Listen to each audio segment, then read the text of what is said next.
Hello everybody, welcome back to Stamping School. I have a fun fold for you today. It's an old fun fold, the center step card, but I've made this bigger. I wanted to make a 5x7 instead of like our normal size cards, which is like 4 1/4 by 5 1/2, and this is 5x7 when it's folded.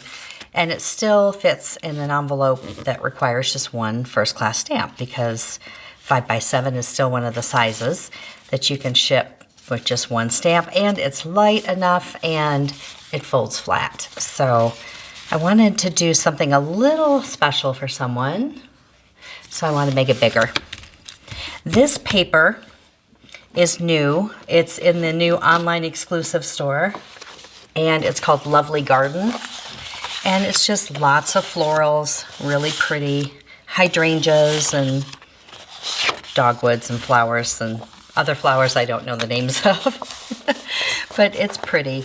So those of you that have received your catalogs, you'll notice the catalog is even thinner because there's just so much more they're putting in the online store. They can be a little bit more flexible that way.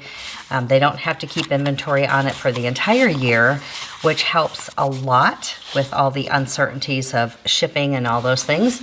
So there's even more in the store, but you got to go online to see it. And this is one of the pretty ones in there. Any paper works, any theme.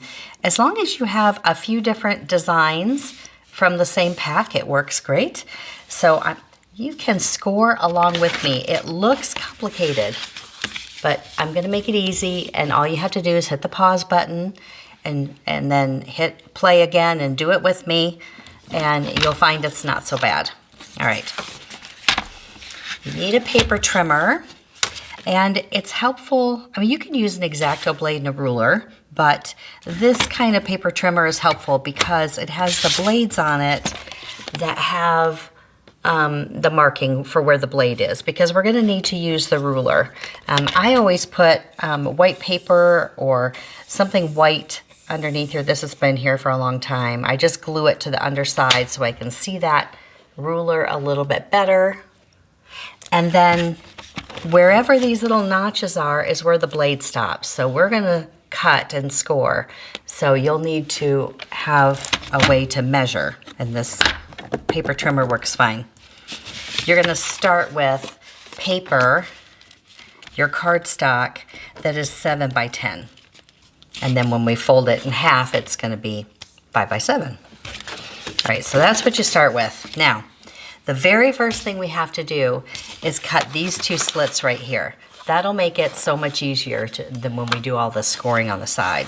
So this little bit right here is 1 1/2 inches deep. So we're gonna put it in the paper trimmer at 1 1/2, just like that. Hold it. And then you're going to cut, now this one scores, this one cuts. You're gonna cut from 1 1/2, which is right here, 1 1/2, down to 6 1/2, and then stop. And this is probably the hardest part of the whole thing. It's not hard, but you know, you just make sure you're here 1 1/2, and we're gonna cut using your ruler and your little line right here.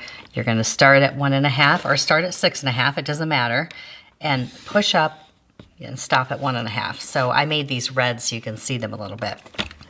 And that is how you cut that side. Now I flip it over this way because they need to be exactly in the same place. So I'm gonna put it back in at 1 1/2 inches here. So it's 1 1/2.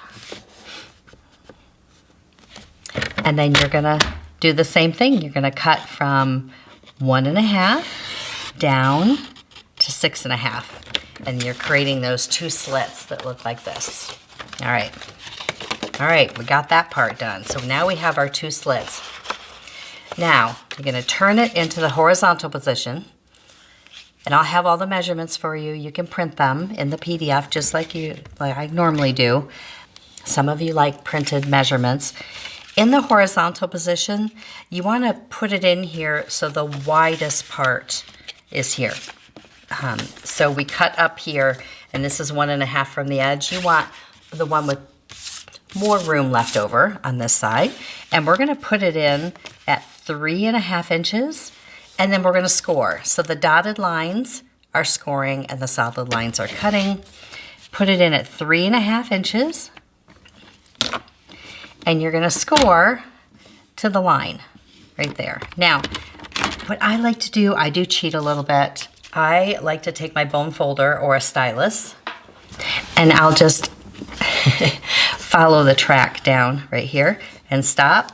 And we're gonna do the same thing down here. From that cut line, follow the track and score that. Now you can use this scoring blade. Just be careful not to accidentally cut. Done that. But we're just gonna score down, pick it up, and then score. And we're just scoring right up to that cut line. And then we're gonna move it down to 7 inches, and we're gonna do exactly the same thing. So we're gonna score to the cut line right here, okay? Score, score. Don't score all the way across. We only want just these little pieces. Take it down to 8.5 inches. And last time, score here and score here. So I'm just following my track that I've got right there. Then one more score line. Move to 5 inches, and we're gonna score right in between the two cut lines. And that is what creates this fold up here. So 5 inches and score from here to here.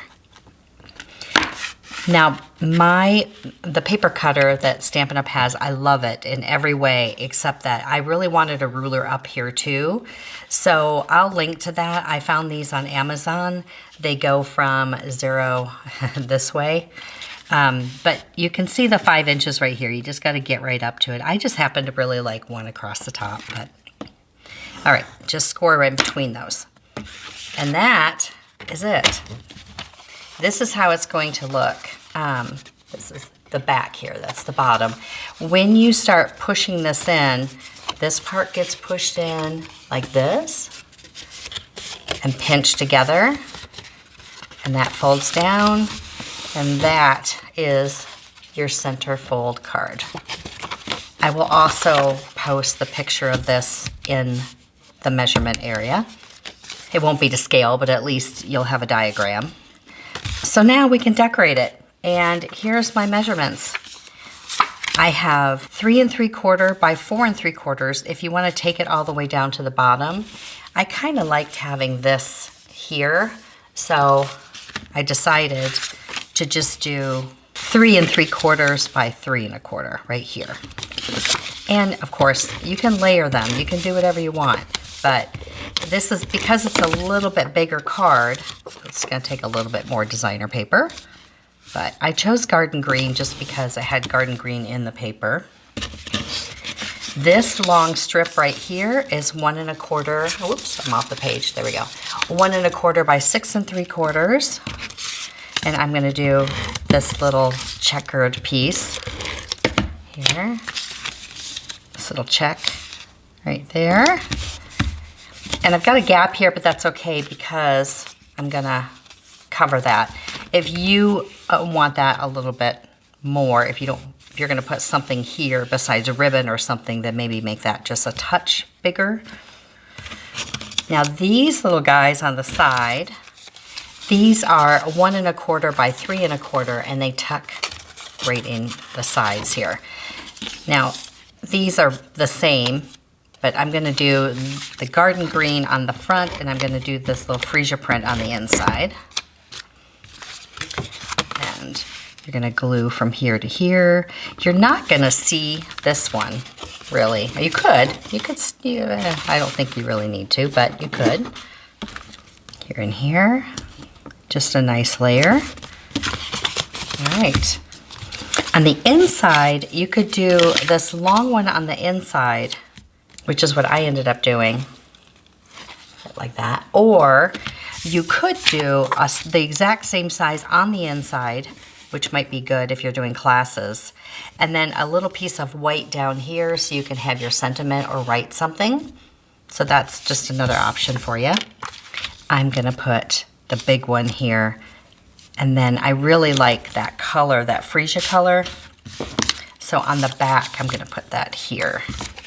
What I like about this color is you could even write a little something here if you want to, because it's light enough. Here you go. Somebody asked me the other day, how come I use this instead of the white liquid glue? And I love the white glue for some things, but under designer paper, it looks fine when you do it, but then after it comes through the mail, I can see the squiggles underneath it. Like this color rubs a little bit and there's some squiggling happening as the paper gets settled in. Sometimes cards I get, I can see the lines from this glue. Maybe it was too thick or I don't know. So I love the seal, the regular seal. So that's what I use. All right, put whatever sentiment you want on the inside. Now this is Mambo and this one is Strawberry Slush. I thought maybe I like the Strawberry Slush better with that, but I don't. I like the Mambo better. So that is going to be what I'm putting on here. And kind of putting this right in the center here. I love these dies. Can I remember the name of them ever? No. They're still current. And they have this shape and then banners and another shape. I'll post them, but I love them because they layer. But I'm gonna run just a little bit of this gold ribbon in here. The sentiment comes from the sketched butterflies. They are going away. They're on the last chance list. So I'm trying to use all my favorites again. Sketch butterfly stamp set. It has all the dies that go with it. A lot of you have it already, which is great. But you brighten up so many of my days, and then wishing you a beautiful birthday for the inside. I'm just gonna run this ribbon around here and tie it. Just gonna tie it in a little knot and put some dimensionals under here to hold it down. Mambo is making a comeback. I thought it was gonna be one of those colors that was gonna be retired, and it's back. You brighten up so many of my days. So I'm doing the gold because something on here had to be a little blingy and bright. And then I took a butterfly die from that set, and in gold, I really wanted a glimmery gold, like a metallic shimmer, but I don't think we have one right now, so I did gold foil. I'm just tying this in a knot. When I tried to do a bow, it was very overwhelming there. So I'm just gonna do that right there. And then some of the little bokeh sparkles back here and the gold foil. All right, go make one. That's it for me this week. We'll see you next time. See it, learn it, stamp it.